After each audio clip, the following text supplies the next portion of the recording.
gente faz uma rota diária de alimentação. Aqui no mini campus tem 5 pontos de distribuição de ração para cães e para gatos, e no campus a mesma coisa.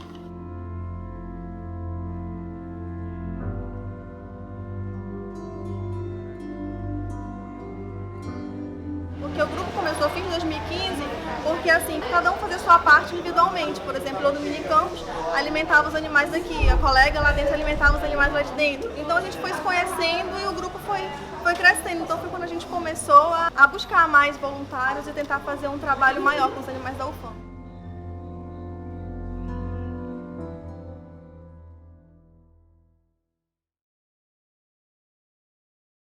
A professora Valéria, ela já trabalhava com ações em relação a isso desde 2008.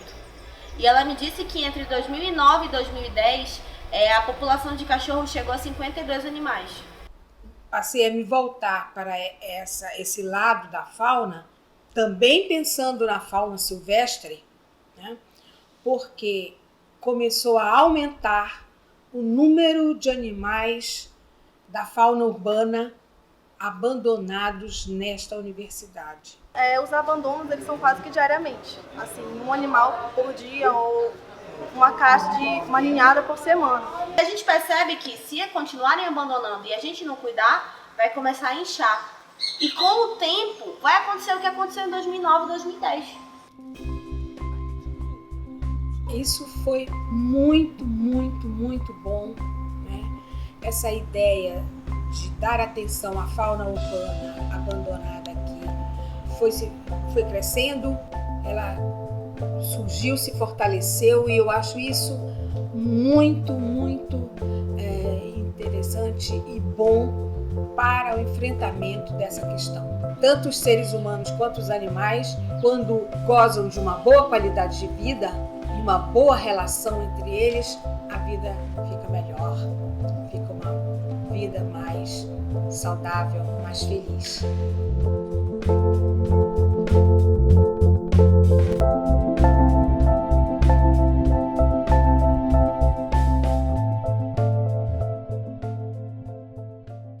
Os animais da fauna urbana sofrem porque são abandonados aqui, e por outro lado, eles também são uma ameaça à fauna silvestre, porque o animal, seja cão, seja gato, tem instinto de caça.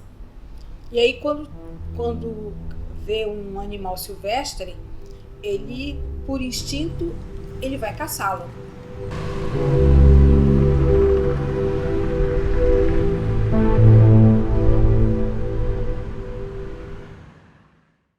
Aqui a gente tem um problema que eu acho que a gente passou um pouco do tempo de prestar atenção nesse problema, porque isso acaba fugindo ao controle se você não toma atitudes imediatamente, né? O quanto antes, enquanto ainda dá para controlar a situação, que são as espécies exóticas invasoras. A nossa área, a gente tem que lembrar que ela tem uma grande diversidade, né, de espécies, que a gente chama de riqueza de espécies, número de espécies, né? Mesmo ele sendo relativamente grande, o fragmento todo em torno de uns 700 hectares de vegetação, o fator isolamento já provocou algumas perdas aí de riqueza, né? Então várias espécies já não conseguem mais sobreviver num fragmento desse tamanho. A manutenção de animais silvestres ela não deve ocorrer juntamente com a presença de animais domésticos, porque há um risco grande de transmissão de doenças entre eles. A entrada de predadores exóticos implica com uma predação que antes eles não estavam habituados. Eles estavam habituados com as espécies nativas, não com as espécies que chegaram, com os gatos e os cachorros. Então isso tudo causa impacto. A gente tem dados, né, de animais que foram mortos por cachorros com uma certa frequência, animais mortos por gatos com uma certa frequência, né? Eu tenho dentro aqui do meu freezer vários exemplares aí de cutiária que os cachorros mataram. É muito difícil você quantificar qualquer coisa que ocorra com animais silvestres livres na natureza, né? Você não está visualizando o animal o tempo todo, nem o dia todo, nem todos os dias. Então você tem acesso ao animal em alguns minutos por dia. A gente monitora um pouco quando eles vêm se alimentar, por exemplo. Como é uma área relativamente grande, eu não sei qual é o impacto real dessa redução das populações. mas é uma redução que não deveria acontecer, porque essas espécies não deveriam estar aqui. É uma faca de dois gumes. Tu trabalha com a comunidade externa, a UFAM, e tu trabalha com a comunidade interna da UFAM, que são os acolhedores. Entendeu? A partir do momento que tu tem alguém disposto a dar e um a receber, é lógico que tu vai ter essa situação. Entendeu? Eu sou contra, né, animais, porque até eu tenho animal em casa, mas os animais, eles ficam soltos na hora certa, né? E ficam presos também na hora certa. Eu acho que, nesse ponto de vista aí, né, é só mais ter um controle a mais. A galera tenta criar um espaço para esses animais aqui dentro. E não é o viável. Você sabe que pode ocorrer um incidente. Por exemplo, eu venho de bicicleta para o UFAM. Eu já levei carreira de cachorro. É até falta mesmo de higiene, saúde pública, né? Porque você está consumindo alimentos, de repente, os animais, tem vários animais aqui que muitas vezes estão doentes. As pessoas vêm deixar aqui, às vezes o animal está doente, né? Nós temos a toxoplasmose também, que é uma doença que afeta os felinos, principalmente os gatos, né, os domésticos. Nós temos, além disso, a sinomose, a parvovirose, que é uma doença de canídeos. Esses animais estão sujeitos a isso, e a raiva é uma doença que faz a via contrária, né? Ela vai do animal silvestre, que no caso é o morcego, principalmente, para o animal doméstico, e representa alto risco para a população humana também. Eu gostaria de dizer para o pessoal que cuida de animais, né? Eles poderiam mais ver esse lado também, né? Esses animais muitas vezes estão aí soltos, né? Muitos deles mordem, já mordeu o funcionário da universidade. Eu não ia revidar, eu não ia ser violento, mas o que aconteceria, entendeu? Quem pagaria por isso? Eu ia poder processar o UFAM? Qual seria o meio que eu teria que recorrer, entendeu? Porque incidentes podem ocorrer por causa disso. O objetivo é diminuir a população da UFAM. Então a gente não pode receber animais de fora, senão daqui a pouco está fazendo fila aí fora para deixar o animal aqui. Então, se você é mordido por um animal, se você é arranhado por um animal, às vezes se você tem um contato mínimo com o animal, ele pode transmitir doença.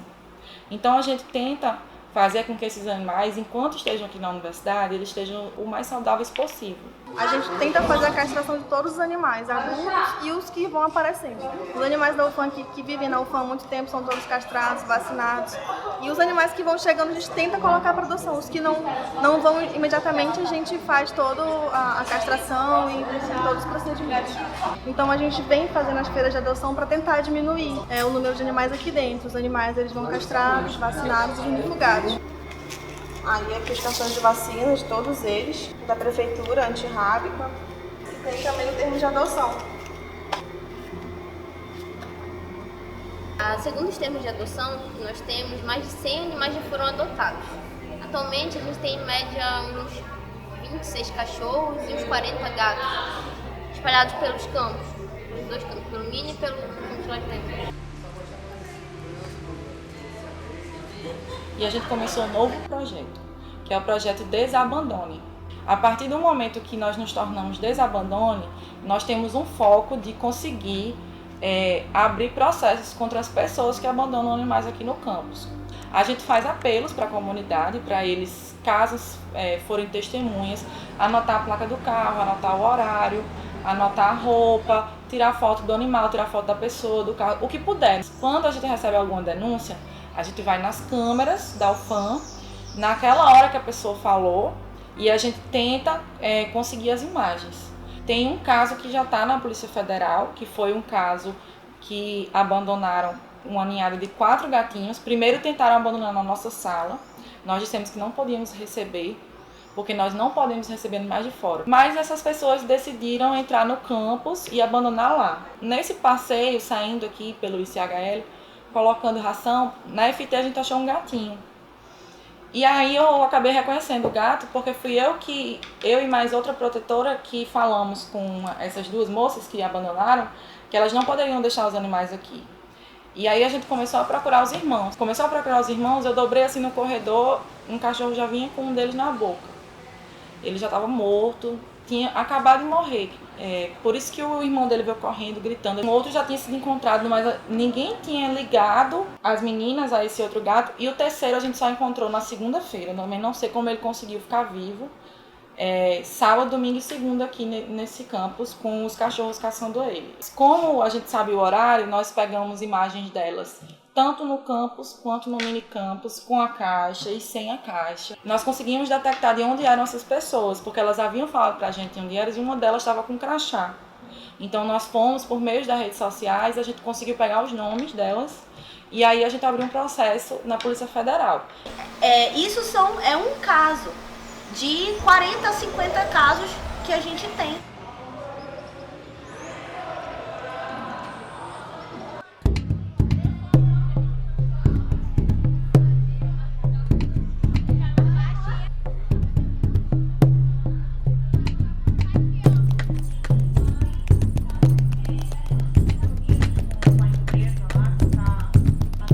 Na última terça-feira, dia 13, uma cadela que era muito querida aqui no campus da UFAM foi brutalmente agredida com uma chave inglesa e veio a óbito a caminho do veterinário. No sábado nós recebemos uma outra denúncia de que o cachaça, que é um pão muito popular na universidade, teria sido envenenado. E, infelizmente, essa desconfiança se concretizou quando ele foi levado a uma clínica veterinária e lá foi atestado que, de fato, ele sofreu envenenamento. A polícia está investigando tudo isso e a gente também resolveu fazer barulho. E todo mundo da causa ou que é simpatizante da causa também veio manifestar com a gente. É muito evidente que esse envenenamento pode ter sido, sim, uma manifestação em represália a todo esse movimento em prol dos animais que vem acontecendo dentro da universidade. Os animais precisam da atenção e do resguardo, do respaldo que a Constituição Federal dá. Eles precisam ser protegidos de toda forma de crueldade e agressão.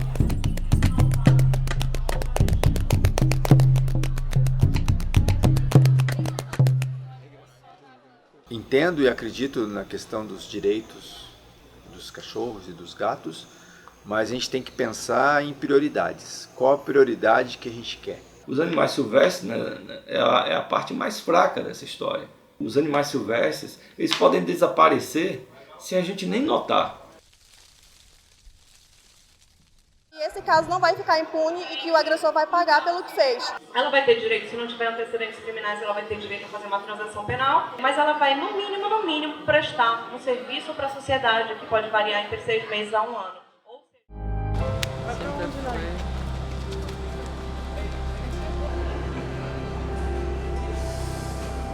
Com a ajuda da OAB, a gente conseguiu dar uma entrada, como disse, a UFAM também se mexeu um pouco, né, que repercutiu o caso. E como foi um caso que passou até no jornal, acabou que realmente foi julgado. Eles foram demitidos e foram penalizados a pagar a cesta básica durante 6 meses. Agora, do cachaça, como conseguiu as câmeras dele passando, conseguiu mesmo, o pessoal já encontrou ele lá no bloco, morrendo, então não teve, aí foi arquivado por falta de prova, infelizmente.